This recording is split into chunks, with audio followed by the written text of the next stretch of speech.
Hi there, Stephanie here. Today I'd like to share some tips for attending professional conferences.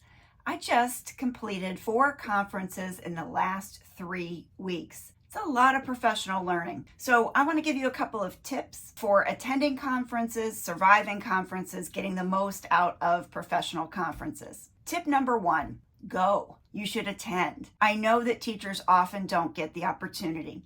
So I want you to try to look for those opportunities or create them wherever possible. Beg your administrators if you have to.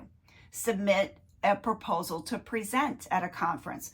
Often districts are more willing to give you money to travel to a conference if you are presenting about the work of your district. Attend regional or local conferences. There are a lot of those happening right now if you can't attend a national conference. Save up your money. Ask for the travel gift cards, if you will, for your holidays and birthdays and so forth. Prioritize this. It's a really, really important thing to do. Second tip is to choose wisely. When you go to a professional conference, especially a national one, there are often concurrent breakout sessions, sometimes 6 or 8 or 12 of them going at the same time.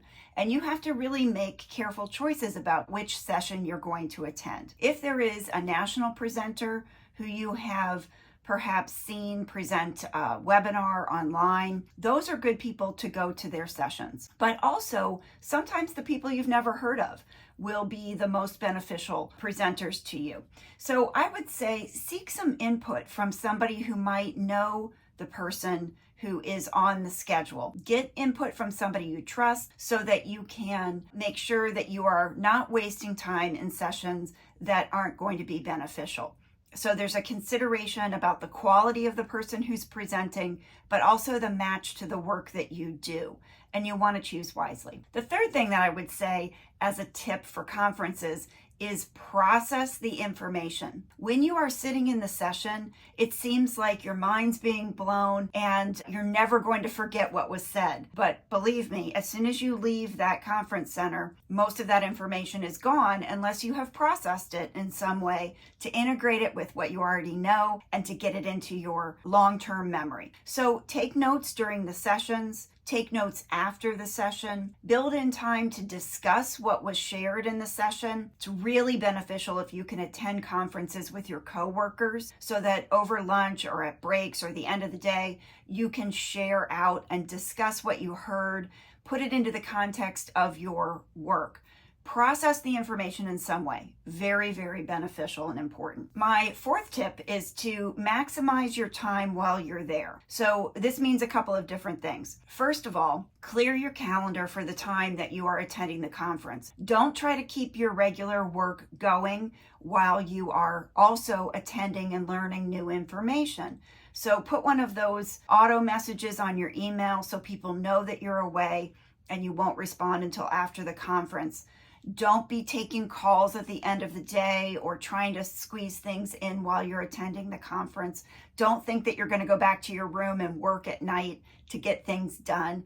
Don't schedule due dates during the week of the conference. Some of these are tips that I'm giving to myself. I don't always follow this advice, so I'm putting it out there so that perhaps I might take my own advice in the future. And then in addition to this, in terms of maximizing the time that you're there, make sure that you take opportunities that come up. If you know other people who are attending, schedule to meet them for lunch or breakfast.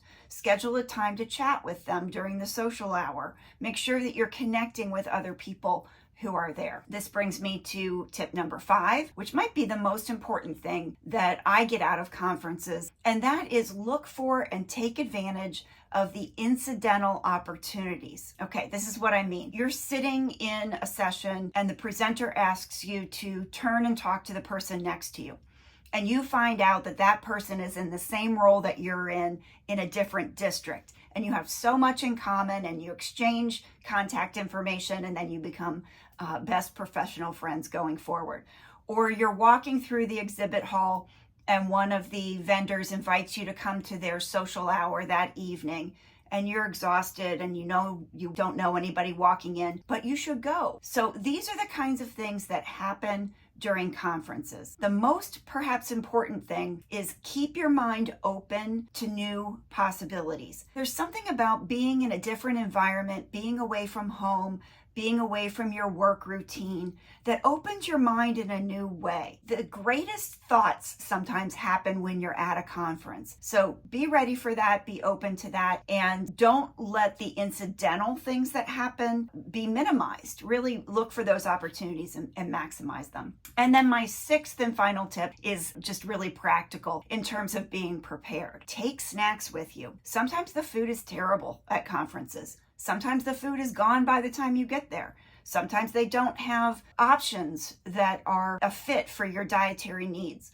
So take snacks with you. Have water with you. Make sure you're staying hydrated. Plan breaks. If you are easily overwhelmed, if you're an introvert like I am and being with all of the people is great, but you need some downtime to yourself, make sure that you schedule that. And also be prepared in terms of the travel and the agenda. So don't let those be stressors. Make sure that you have all of your travel arrangements ahead of time and accessible to you before you leave. Have a plan B in case things go wrong. And make sure that you've looked at the schedule and you've planned your agenda each day ahead of time. Now, that's a general plan. Don't be rigid about following it, but have a sense of what's available on each day before you go. Okay, so I hope those 6 tips will be helpful for you, and I hope this will encourage you to take advantage of and attend any national or regional or local conferences that are available to you.